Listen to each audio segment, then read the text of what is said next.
Viral sebuah video yang memperlihatkan seorang pria tengah melakukan social eksperimen kepada seorang bapak penjual bensin.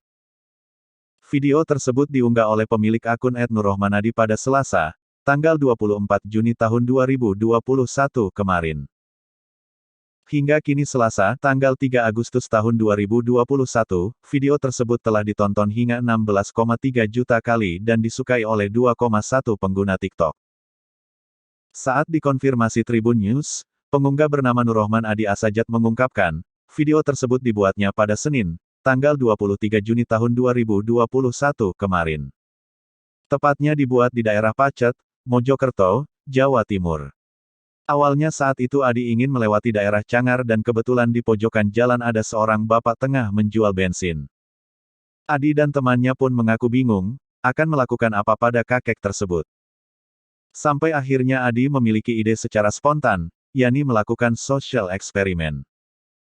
Adi mengaku ingin mengetahui bagaimana reaksi bapak penjual bensin tersebut, apakah mau membantunya atau tidak.